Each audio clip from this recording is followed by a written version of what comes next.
خوب، بسم الله الرحمن الرحیم ولا حول ولا قوة الا بالله العلی العظیم. الحمد لله رب العالمین و صلی الله علی محمد و آله الطاهرین. اللهم صل على محمد وآل محمد. محمد و آل محمد. بحثی که امروز نمیدونم جلسه چندمش هست، مفصل بحث کردیم. در 3 فصل یادآوری میکنم برای اینکه تو ذهن ما بیاد، چون این جلسه احتمالاً دیگه جلسه نهایی خواهد بود. ابتدا اومدیم لحاظ ادله و خلاصه موازین فقهی بررسی کردیم و به این نتیجه رسیدیم که التزام به قوانین هر کشوری که انسان در او فعالیت میکنه، ویزای او رو گرفته، اقامت گرفته یا تابعیت اون رو گرفته، التزام به قوانین اون شرعاً واجب است. از اون طرف التزام به فقه و احکام شرعی هم که خب واجب هست. گاهی از اوقات که تزاحمی پیش بیاد بین احکام مدنی و قانون در یک کشور و احکام شرعی، گفتیم 3 حالت احتمال داره. حالت اول اینه که اون قانون خلاف شرع مبتلا به نیست، محل ابتلای فرد نیست، کاری به کارش نداره، این مردیه داره اینجا زندگی میکنه و قانون خلاف شرعی در رابطه با زنان هست، ارتباطی با اون نداره و اون یه حالت. حالت دوم جایی هست که قانون خلاف شرع مبتلا به این فرد هست، محل ابتلایش هست، اما راه چاره ای داره، مندوحه ای داره و میتونه به اون طریق عمل بکنه، نه تخلف از قانون کرده باشه نه تخلف از فتوا کرده باشه، که خب واجب هست که به اون راه چاره عمل بکنه و تخلف از قانون یا شرع نکنه. حالت سوم جایی که هیچ مندوحه ای نداره، هیچ چاره ای نداره، هیچ راه دیگری نیست، نمیتونه به هیچ ترتیبی از این تزاحم بین فقه و قانون فرار بکنه و خودش رو رها بکنه. در اونجا ما اومدیم اثبات کردیم که در اونجا شرع اجازه میده که در واقع تمسک بکنه به اون ترخیص هایی که رخصت هایی که شرع داده، قانون رو رعایت بکنه و تخلف از شرع بکنه. این جنبندی بود که ما کردیم. به عنوان یه فرع فقهی اومدیم فتوایی رو از حضرت آیت الله عظما مکارم مطرح کردیم. آیت الله مکارم فتواشون این هست که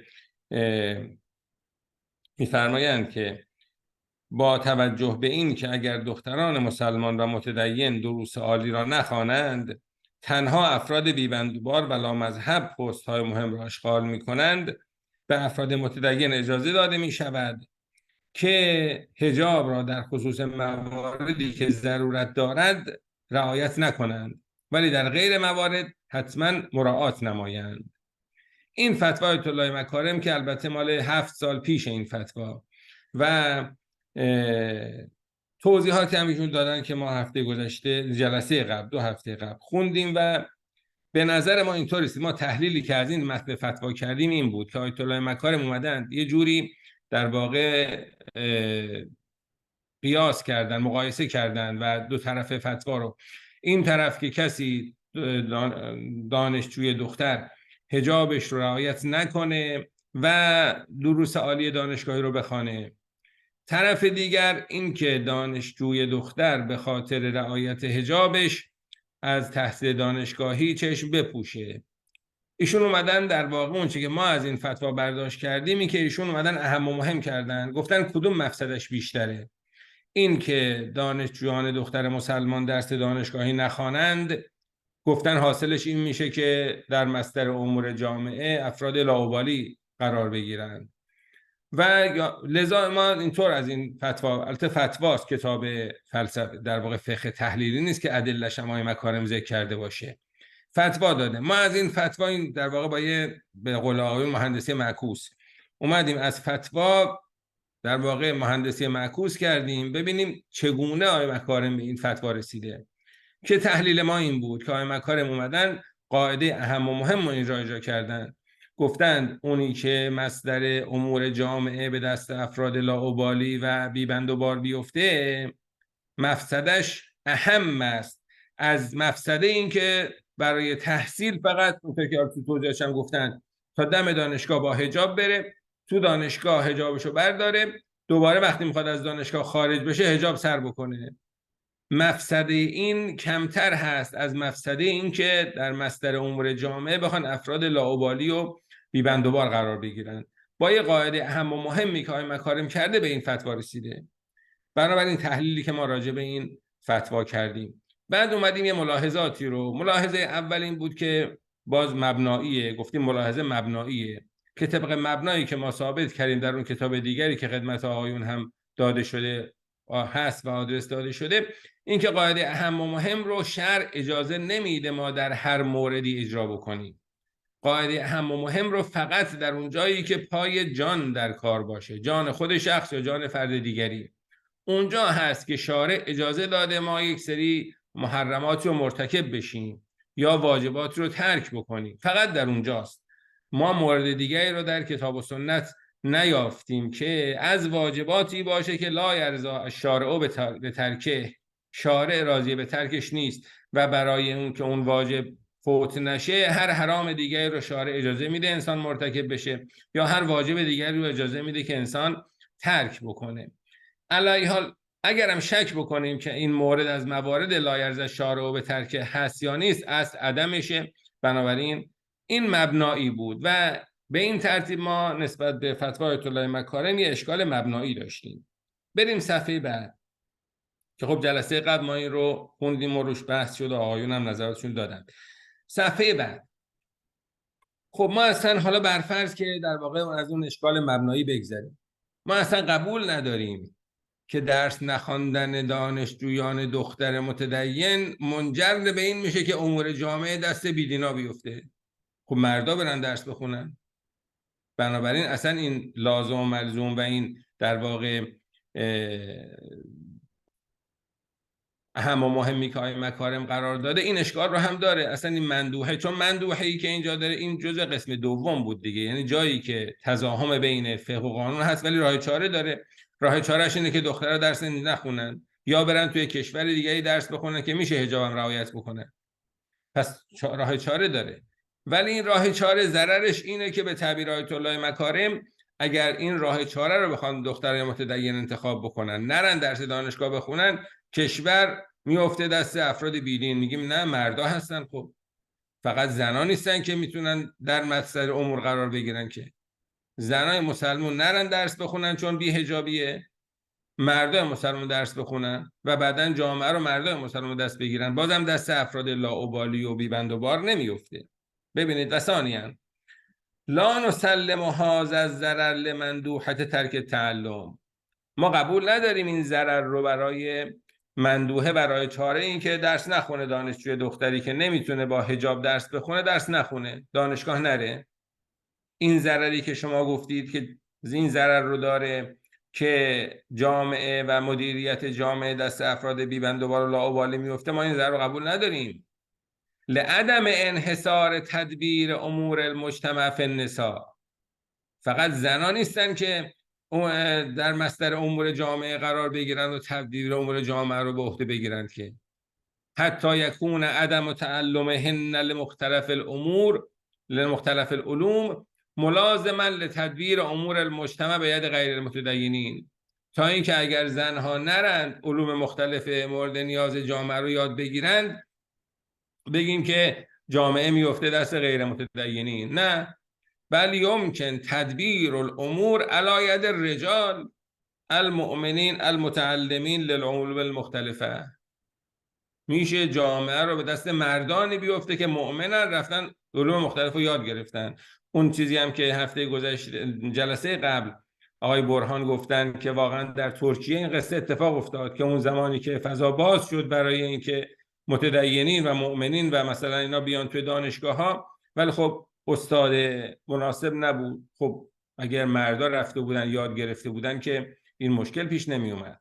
بنابراین این مطلبی که مکارم میگن از نظر ما این ضرر بر ترک تعلم نساء مترتب نمیشه که امور جامعه بخواد دست غیر متدینین و افراد لاابالی و بی‌بندوبار بیفته. نه، مردم میرن یاد میگیرن و اگر مواردی هست که ممکن آقای سعادی اینو بخوام بفرمایند، حالا بعد خدمتشون هستیم، اگر مواردی هست که مختص به زنانه، فقط زنان میتونن اون کار رو انجام بدن، مثل بحث‌های مربوط به پزشکی بانوان و اونا، خب اونا مورد خاصه. این اطلاق فتوای آقای مکارم مشکل ساز هست، توی نحو مطلق میگن.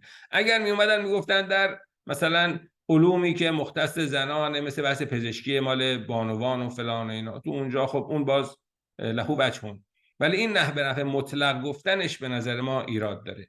آقای الساعدی بفرمایید. السلام عليكم، تقبل الله أعمالكم جميعا. مضافا إلى ما تفضلتم فيه من ربما أن سماحة الشيخ قد لاحظ الفقه الاجتماعي إلى الفقه الفردي وقدم المصلحة الاجتماعية. هذا وجه يعني حسب رأيي المتواضع جيد جدا، لكن تبادر إلى ذهني قد يكون أنه نظر إلى ما يعرف بالواجبات الكفائية بالنسبة للنساء، ولعل عدم ذكر المورد تحديدا غاب عنا المورد، فلهذا دخلنا في احتمالات. ربما في قضايا الطب النسوي يكون من الواجب الكفائي على بعض النسوة أن يتصدين لمعرفة بعض القضايا التخصصية حتى لا تقع النساء في حرمة، فلا يكون إذن المورد تقديم المهم والأهم. هذا ما أحببت أن أذكره وأعتذر عن الإطالة. شكرا. بله، حرف شما درسته. منم عرض کردم این مشکل در این فتوا به نحو مطلقه. آیت الله مکارم کما که حالا بعد استفتایشون نقل خواهیم کرد، آیت الله مکارم اگه می اومدن میگفتن در اون علومی که ضرورت داره که زنها در اون تخصص پیدا بکنن، مثل بحث‌های پزشکی مربوط به بانوان، اگر اون میگفتن خب این در واقع قضیه قابل قبول می بود. ولی این به نحو مطلق گفتن، حالا خانم نره درس هنر بخونه، چه اتفاقی میفته؟ خانم نره مثلا درس نجوم و چه میدونم چیز بخونه، چه اتفاقی میفته؟ نره مهندس راه و ساختمان بشه، چه اتفاقی میفته؟ یعنی این مطلق گفتنش اون رشته هم شامل میشه، رشته مهندسی و رشته های نجوم و رشته های هنر و رشته های... خب اینو خانما نرن در این تخصص پیدا بکنن، چه لطمه‌ای به جامعه میخوره؟ این مطلق گفتنش زمینه برای اینجور ملاحظات رو پیش آورده. ثالثاً، حالا اینجا در واقع ملاحظات مبنایی بود، حالا ملاحظه بنایی بخوایم بکنیم، آقای خونسریزی فرمودین رو هم بگیم بعد خدمت شما هستیم. بر فرض که ما قبول بکنیم این ضرر مثلا در این راه چاره رو که، و پر فرض که عمل به قاعده اهم و مهم رو هم بپذیریم، یعنی از اون مبنای خودمون دست برداریم، توی مبنای شما میخوایم صحبت بکنیم، این که آیا این مفسده اهم و اهم از مفسده عدم رعایت حجاب هست، اینم قابل مناقشه است. کی گفته اون خانومی که حالا میره توی دانشگاه به خاطر درس دانشگاه حجاب رو برمیداره، بعد بالاخره وقتی تو جامعه حتما حجاب و رعایت خواهد کرد، حتما مؤمن و متدین خواهد ماند، حتما این از کجا در آوردید شما؟ یعنی این اجازه شرعی دادن به خانم ها که تو محیط دانشگاه حجاب را از سر بردارند چه اطمینانی به انسان میده که بعدش در خارج از دانشگاه همون دختر متدین مؤمن قبلی بماند؟ این خب زمینه در واقع چیز رو از بین میبره. لذا این هم باز ملاحظه سومی که بنابراین که ما ضرر رو بپذیریم و قاعده اهم و مهم رو بر مبنای شما قبول بکنیم، بازم این مشکل وجود داره که حالا این رو هم بخونیم بعد خدمت های صالحی هستیم. و ثالثاً الملاحظه البنائیه و هی مع تسلیم الضرر فی المندوح، بپذیریم که مندوحه این ضرر رو داره که جامعه دست لاابالیا میفته، و تسلیم العمل به قاعده الاهم و المهم، بپذیریم که قاعده اهم و مهم رو طبق مبنای شما عمل بکنیم، نه اون مبنایی که ما گفتیم فقط در بحث حفظ جان میشه حرام مرتکب شد. حالا الا انه لا یکون هذا الضرر اهم من مفسدة عدم رعایت الحجاب، این اهم از اونه؟ آیا این چنینه یا حداقل جای مناقشه داره؟ فتدبر. جناب آقای صالح خونسری بفرمایید. سلام علیکم و رحمت الله. علیکم السلام. دو سه نکته رو حالا عرض کنم. نکته اول این که میفرمایید که چه اصراری است که مثلا بانوان در رشته های علمی که ضرورت و انحصاری به تحصیل اونها نیست رو کنن، مثلا مهندسی و امثال اینها.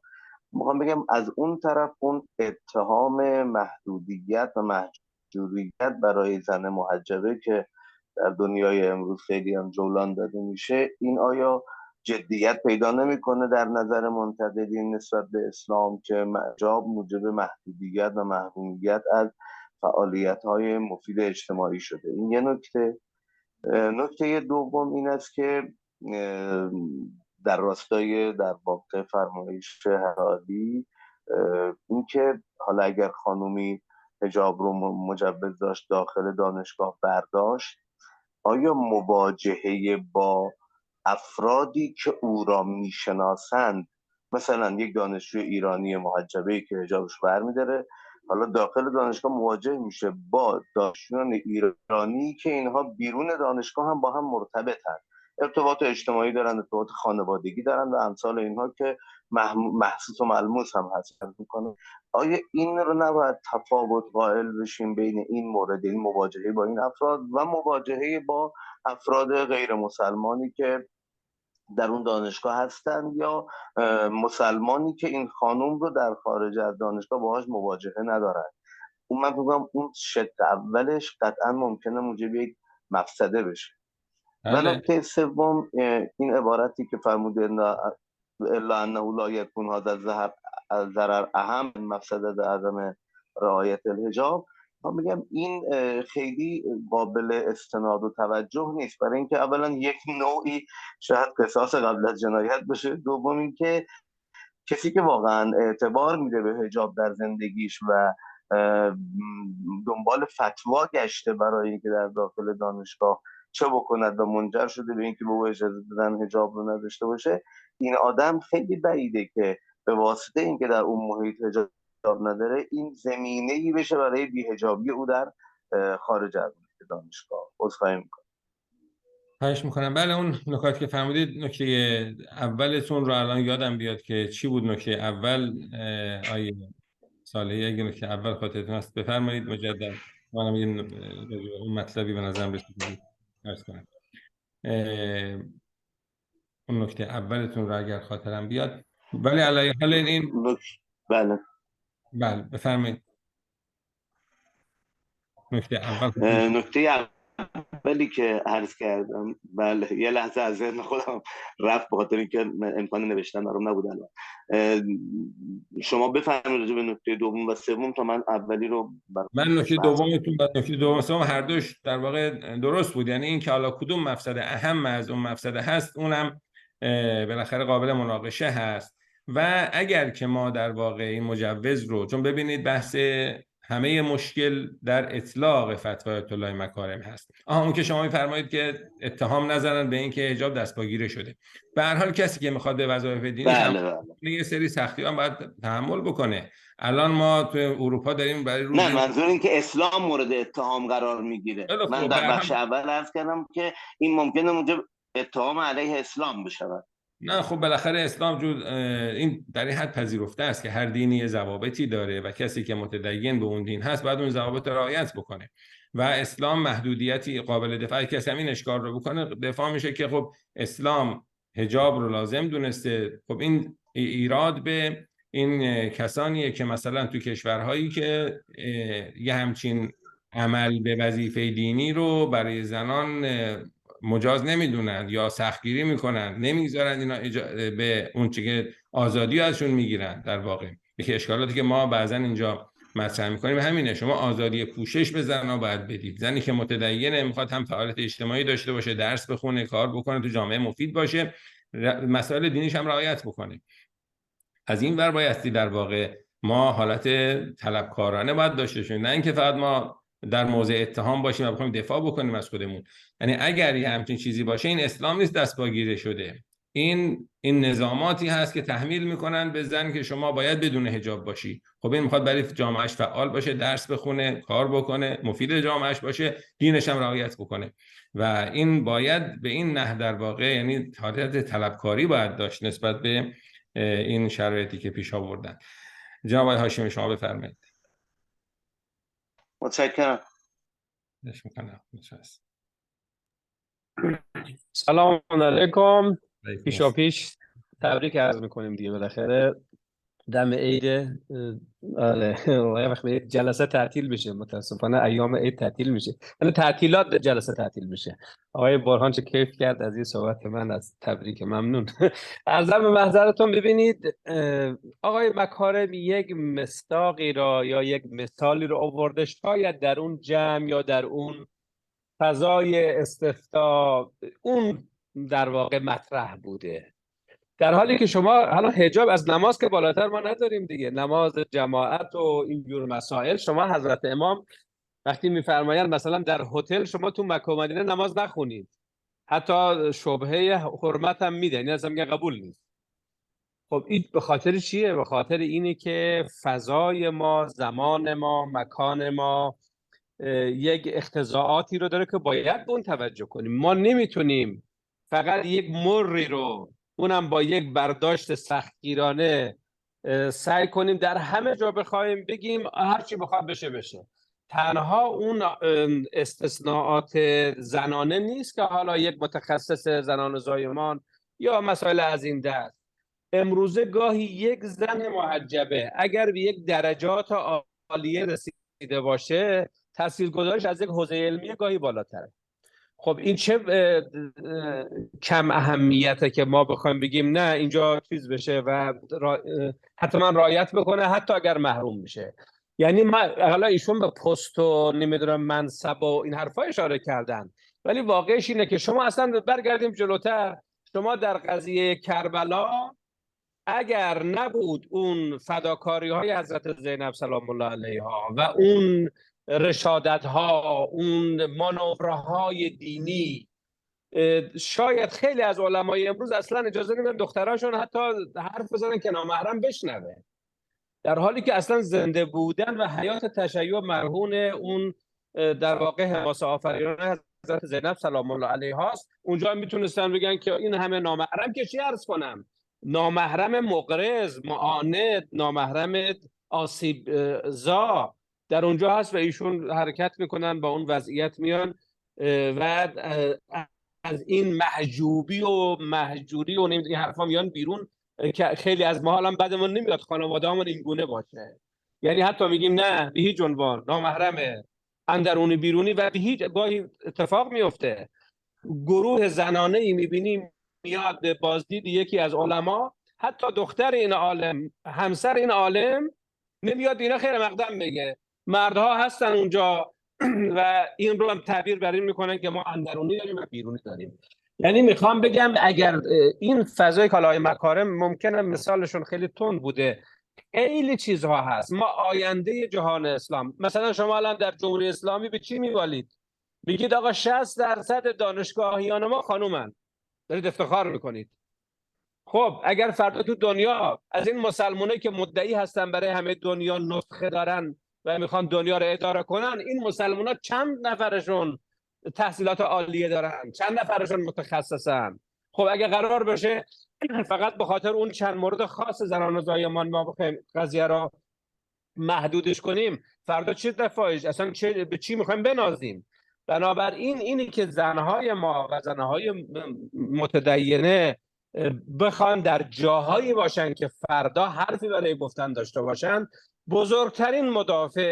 بزرگترین مدافع از کیان اسلام این حرفای ما نیست، نگاه دیگرانند به جامعه. من بارها اتفاق افتاده کسانی که دید منفی نسبت به ایران دارن اومدن اینجا، بعضا میبینن خانم ها رانندگی میکنن، بعد میگن این همه اتفاقا مثلا مشهد گاهی راننده های خانم، گاهی در بعضی از مواقع بیشتر از میگن اینا که انقدر میگن که اینا که آزادن دارن کار خودشون. میخوام بگم حتی رانندگی، خب خیلی از علمای ما شاید اجازه ندارن، میگن نه خانم‌ها نرن تو مسیر، چون بالاخره توی دید هستن، از اون حالت در واقع مخدره بودن خارج میشن. و حالا بگذاریم، من میخوام بگم دایره رو خیلی وسیع اگر بهش نگاه کنیم، آقای مکارم حرف جدیدی رو نزدن.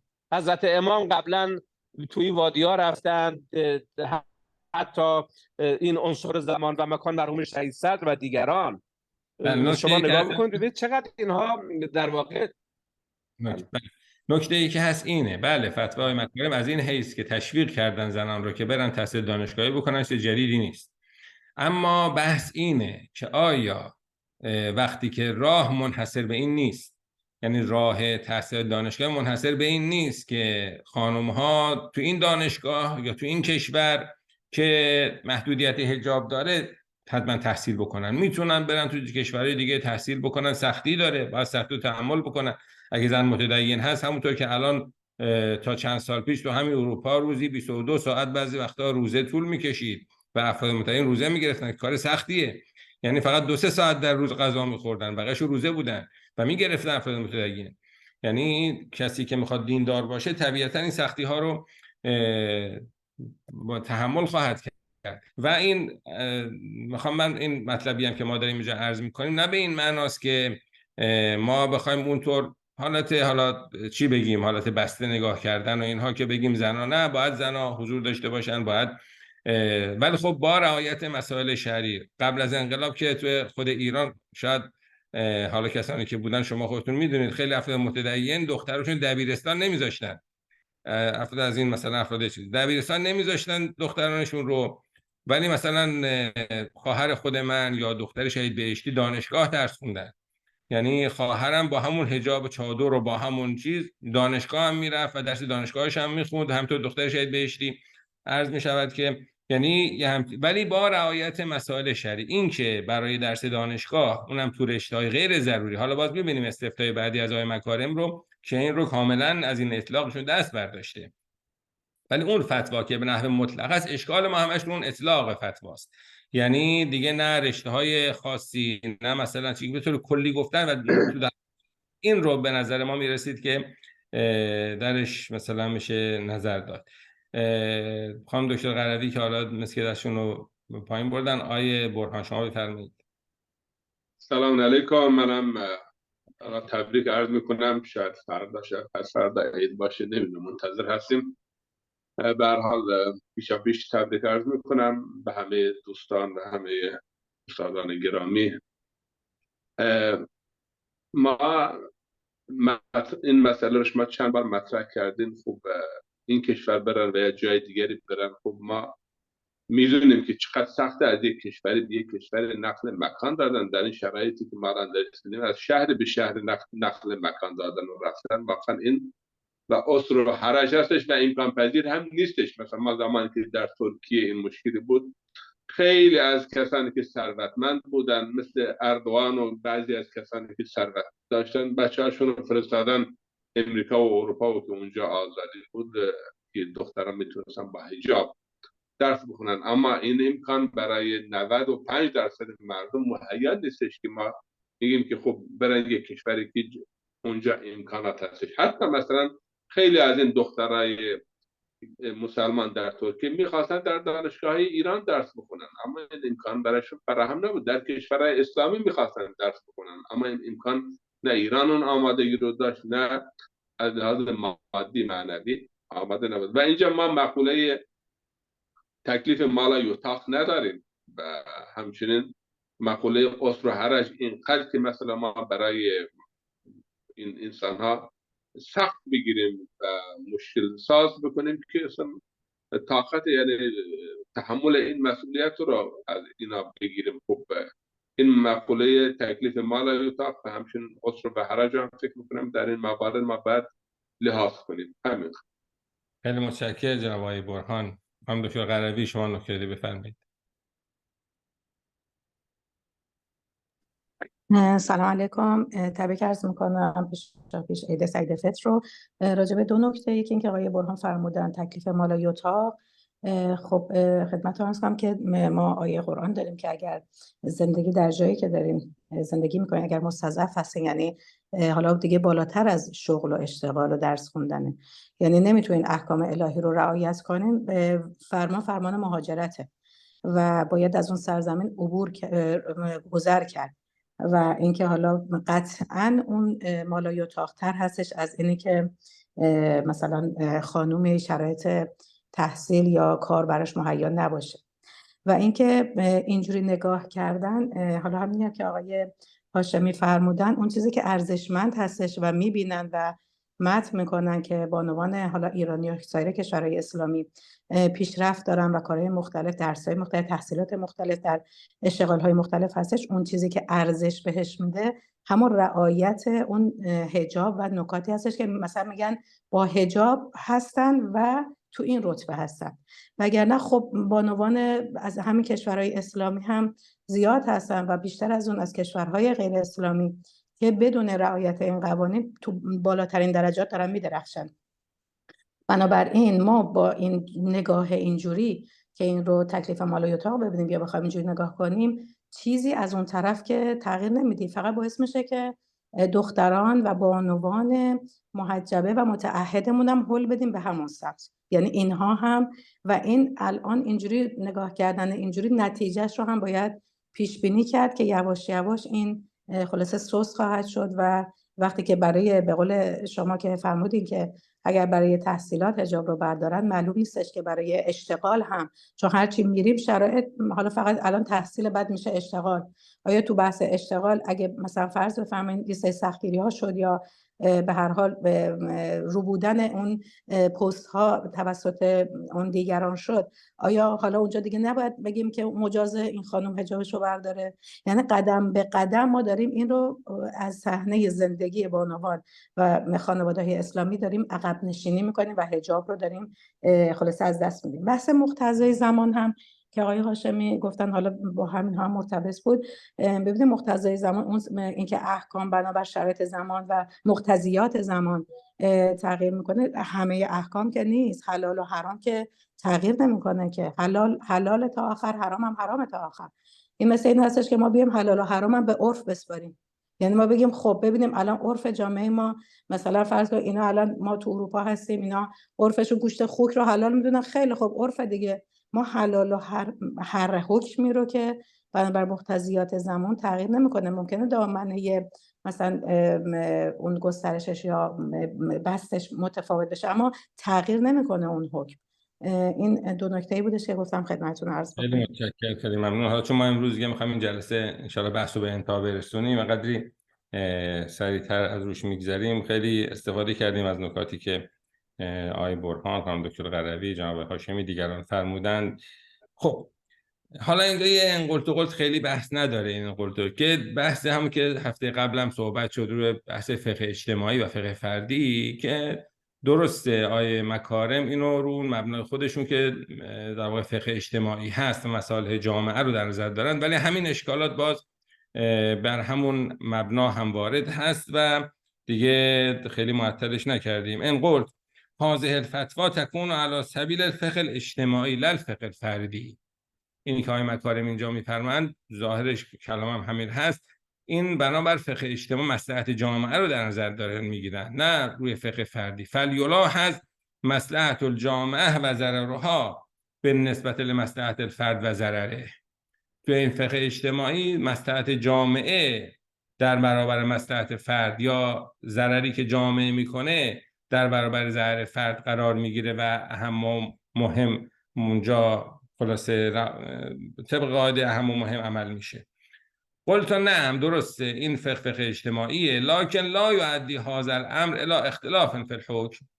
این فقه اجتماعی بودن در حکم موجب اختلافی نیست، بل جمیع الملاحظات الثلاثه یرد علیه. هر سه ملاحظه‌ای که ما داشتیم بر اون مبنا هم وارد میشه که دیگه خب آقایون خودشون ملاحظه بفرمایند. حالا ظاهرا آقای مکارم تو این استفتای اخیر از اون اطلاق فتوای قبلشون دست برداشتن این خیلی روشنه که استفتای اخیر دیگه اون به نحو مطلقی که قبلا گفته بودن و ما اون فتوا رو هم گفتم هرچی میگردیم جایی که از سایت خدای مکارم باشه یا سایت دفتر باشه اینا جایی پیدا نمی‌کنیم. احتمالاً اون رو مثلا این استفتای اخیر نشون میده که ظاهراً از اون دست برداشتن. لذا ببینید و ظاهر انه دام ظله آیت الله مکارم رجع عن اطلاق هذه الفتوا، از اطلاق این فتوا رجوع کرده، دست برداشته.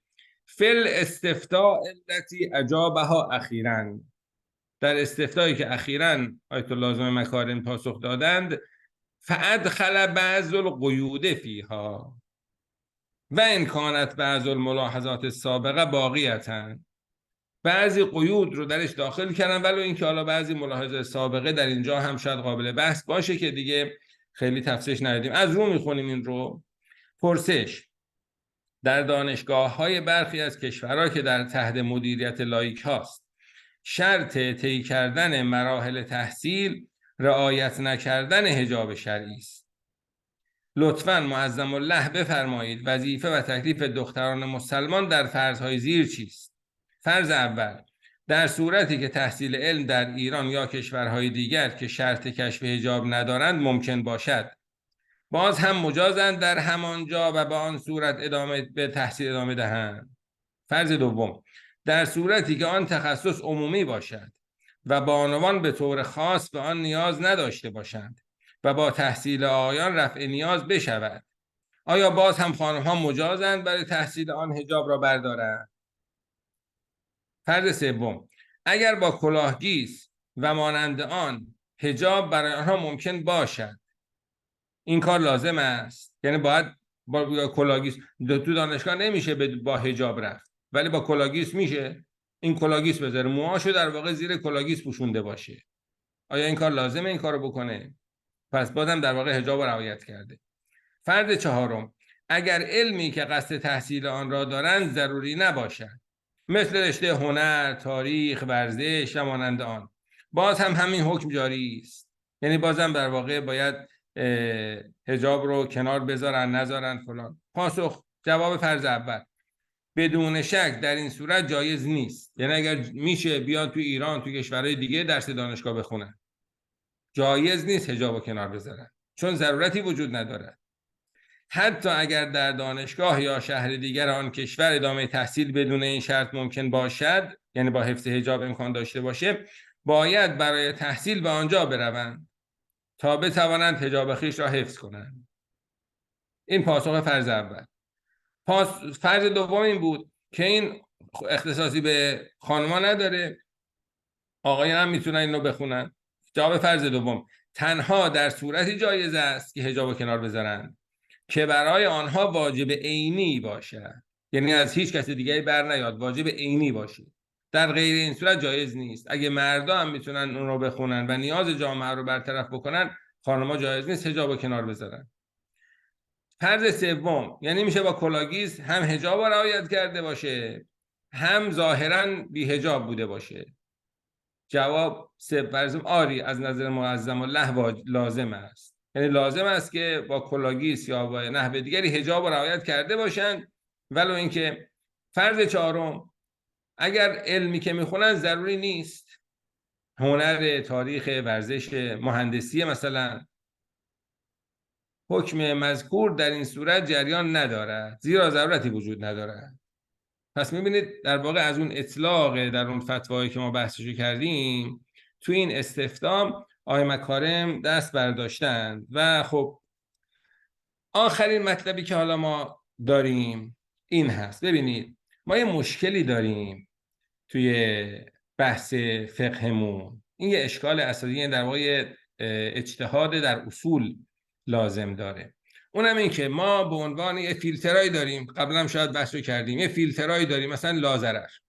اگه ما به فتوایی رسیدیم و دیدیم این فتوا ضرریه، لاضرر میاد جلوشو میگیره، میگه نه اینجا حکم الله نیست چون لا ضرر فی الاسلام، بنابراین این حکمی که مستلزم ضرر هست اینو نمیشه به اسلام نسبت داد چون لا ضرر فی الاسلام. اگر حرجی شد قرآن فرموده ما جعل علیکم فی الدین من حرج. پس نمی شود این حکمی رو که بر فرض که همه ادله هم اثبات میکنه حکمو، ولی این حکم حرجیه. قاعده لا حرج میگه نمی شود این حکمی که حرجی هست رو به دین نسبت داد. ما جعل علیکم فی الدین من حرج. خب ما معتقدیم باید یه فیلتر دیگری هم داشته باشیم، نه بحث اخلاق، چون بنابراین روایت که مشهور نسبت به پیامبر اکرم میدن همتون شنیدید که انما بعثت لاتمم مکارم الاخلاق. اصلا بعثت من انما انحصار بعثت من فقط برای این بوده که اخلاق رو در جامعه در واقع نهادینه بکنم و گسترش بدم، مکارم اخلاق رو. خب پس آیا می شود حکمی رو به دین اسلام نسبت داد که غیر اخلاقی باشه؟ مسلم نمیشه، ولو اینکه همه ادله هم اثبات بکنه. کما اینکه اگه همه ادله هم اثبات بکنه حکمی، اما حکم ضرری باشه، میگیم لا ضرر فی الاسلام. اگه همه ادله هم اقتضا بکنه حکم حرجی بشه، میگیم ما جعل علیکم فی الدین من حرج. اگر همه ادله هم اقتضا بکنه حکمی رو اما غیر اخلاقی باشه، میگیم نمیشه به اسلام نسبت داد. بنابراین ما یه فیلتر اخلاق هم بایستی داشته باشیم توی فقهمون.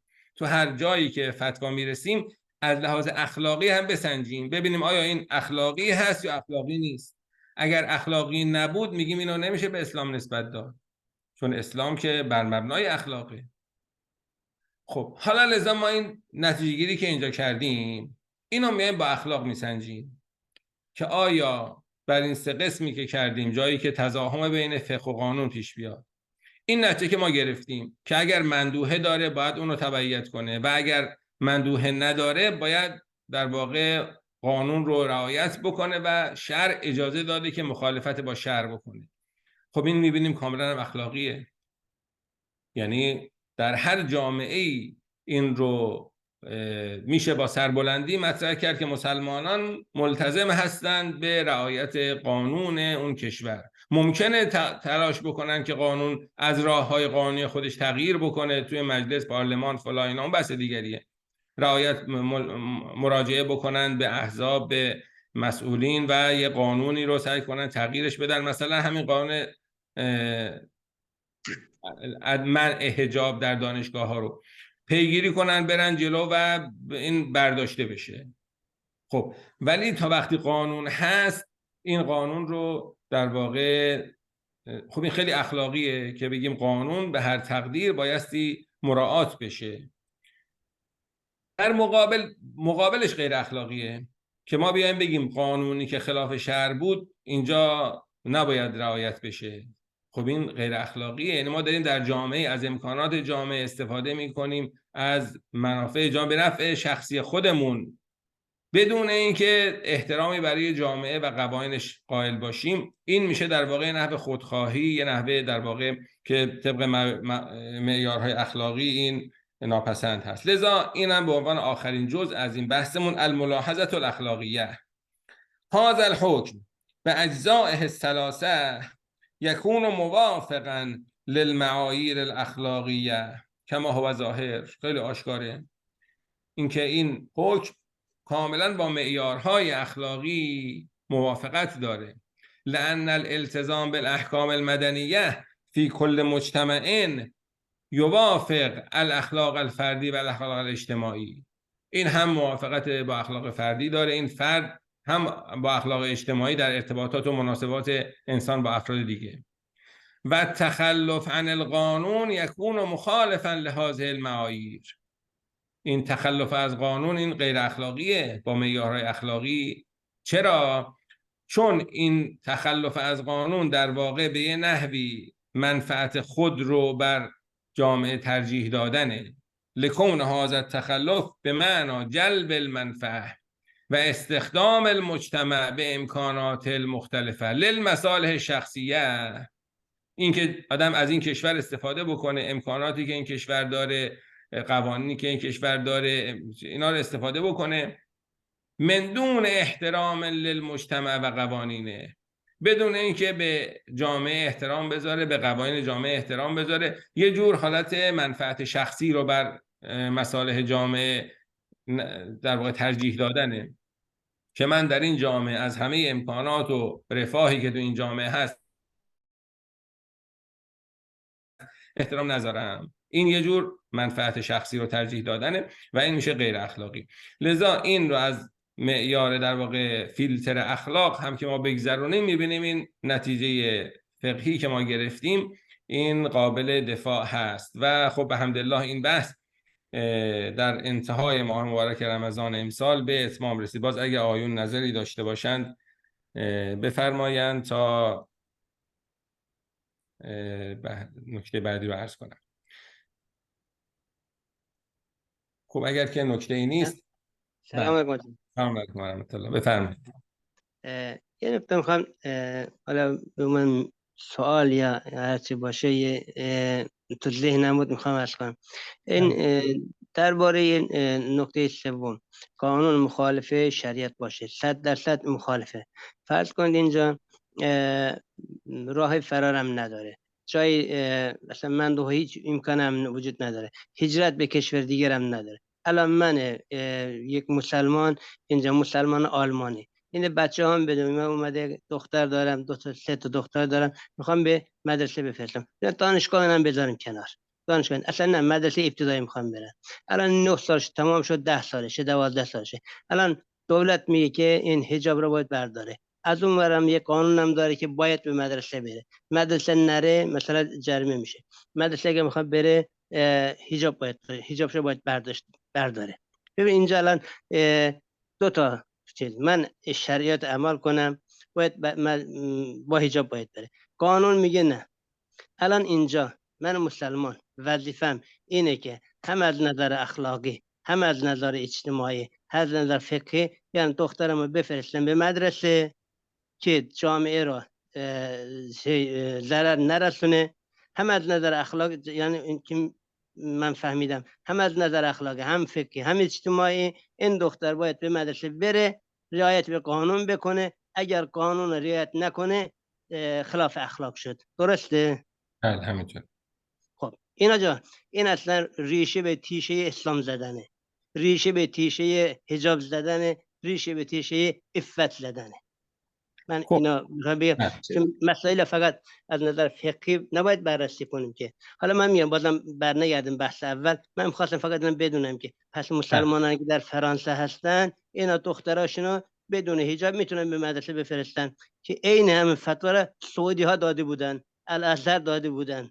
خوب مشکل نبود که ما الان خودمون تا اینجا رسیدیم بعد به فتوای آقای ناصر مکارم و بقیه. حالا من کار ندارم. پس من درست فهمیدم که مثل فتوایی که سعودی ها دادن، اون فتوایی که الازهر داده، الان ما به این فتوا رسیدیم که دخترها میتونن بدون حجاب به مدرسه برن.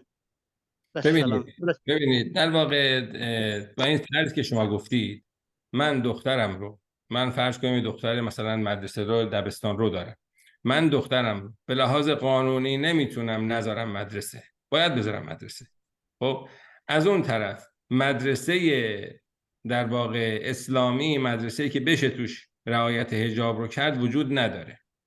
بنابراین من مجبورم دخترم رو اولا مجبورم مدرسه بذارم، ثانیاً مجبورم این دختر رو توی مدرسه‌ای بذارم که مجبورم حجابش رو بردارم به لحاظ قانونی.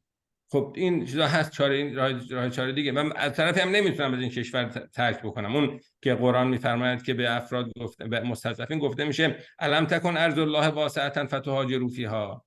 این که عذری که شما میارید که نتونستید به احکام عمل بکنید چون جامعه نمیذاشت، شما ضعیف بودید، توی جامعه تحت فشار بودید، آیا زمین الم تکن ارض الله واسعة فتهاجروا فیها، آیا نمیتونستید مهاجرت بکنید به جای دیگه که بتونید به احکام عمل بکنید؟ فرض کنیم اون راه بسته است. یعنی تو این فرضی که شما گفتید که راه مهاجرت بسته است، راه دختر رو مدرسه نداشتن بسته است، راه رعایت حجاب در مدرسه بسته است، خب چیکار میشه کرد دیگه؟ لا یکلف الله نفسا الا وسعها دیگه. یعنی اینجا دیگه اینجا مثل اکل میت است. اکل میت ضرورته. نه من اشکالم اینجا بود آقا. شما فرمودید از نظر اخلاقی هم اینجا از نظر اخلاقی چرا من مجبورم؟ چون مجبورم اخلاق مسئله بستگی است. یعنی اینجا خلاف اخلاق انجام ندادم. من میخوام این مورد نه، نظرم. یعنی اگر که فرض اینه اگر شما اومدید اینجا مثلا مدرسه رو یه جوری بچه رو تو خونه قایم کردید و مخالفت کرد با اجبار چیز، خب این غیر اخلاقیه. یا اینکه شما بچه رو مدرسه بردید یه جوری اونجا کلکی سوار کردید و بچه رو حجابش رو تو مدرسه رعایت کرد، این غیر اخلاقیه. یعنی منظور ما اینه که میگیم این غیر اخلاقیه، این که شما یه جوری کلکی سوار بکنید که قانون رو دور بزنید، قانون رو زیر پا بذارید، این میشه غیر اخلاقی. و الا این که خب چاره ای نیست طبق این فرض که شما گفته، اصلا من لا یکلف الله نفسا الا وسعها، من مریضم نمیتونم روزه بگیرم، خب تو ماه رمضان روزه میخورم، خب این که دیگه لا یکلف الله الا وسعها دیگه.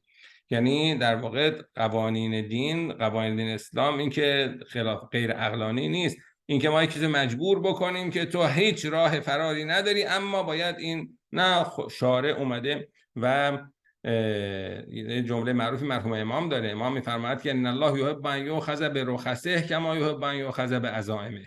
شارع یه جایی رخصت داده و همونطور که شارع دوست داره یحب ان یؤخذ بعزائمه، همونطور که شارع دوست داره به اون اجبارها به اون تکالیفش عمل انسان بکنه، همونطور هم شارع دوست داره به رخصتاش عمل بکنه. راجع مرحوم امام میگن که معروفه که اون زمانی که تو قم بوده امام و تابستون، ماه رمضان به تابستون خورده بود، اونم گرمای قم که کولر و اینام که اون زمان خیلی نبوده، امام خانواده رو میبرده یه هفته محلات، یه هفته تهران، یه هفته این که مسافر باشن و روزشون رو بخورن و بعد مثلا توی زمستون روزه بگیرن که بالاخره ممکنه بگیم بله فضائل ماه رمضان رو امام از دست میداده، اونا درست، اما بالاخره امام اون زمان دختر کوچیکی داشته، پسر کوچیکی داشته، اینا اگه میخواستن تو اون گرمای طاقت فرسای قم بدون کولر، بدون امکانات رفاهی روزه بگیرن، چه سختی و چه تصویر زشتی از دین براشون تو ذهنشون باقی میمون.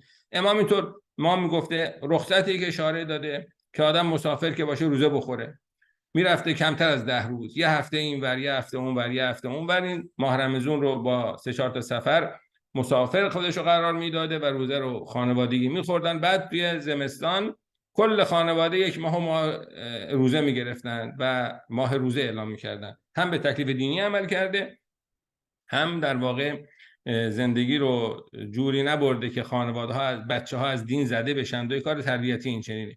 خب این شعارم شعار درستیه، ان الله یحب ان یؤخذ برخصه کما یحب ان یؤخذ بعزائمه. جایی که شعار رخصت داده، دوست داره آدم پا رو از دین بیرون نذاشته، ولی از این رخصت الهی انسان استفاده کرده و این شعاری بوده که مرحوم امام خمینی خیلی بهش تمسک می‌کردن. جناب آقای آکبولیت بفرمایید. سلام علیکم خدمت استاد و دوستان. خواستم این رو بپرسم که از اطلاق فتوای جدید آیت الله مکارم فهمیدم که اگر یعنی واقعا این شروطی که حاج آقای صباح الدین اینجا شمردن در کار باشه، در صورت اول اگه مجاز باشه باید زن با کلاهگیس بره مدرسه. بعد یا دختر بچه که مدرسه میخواد بره مثلا تا که میتونه بالاخره رعایت میکنه. بله ممنونم. شما حمید آقا هستید. خیلی متشکرم، ممنون از اینکه تو این بحث انصافا حضور خیلی خوبی رو آقایون داشتن و خیلی حضور خوبی بود، چون بحث مبتلا به هم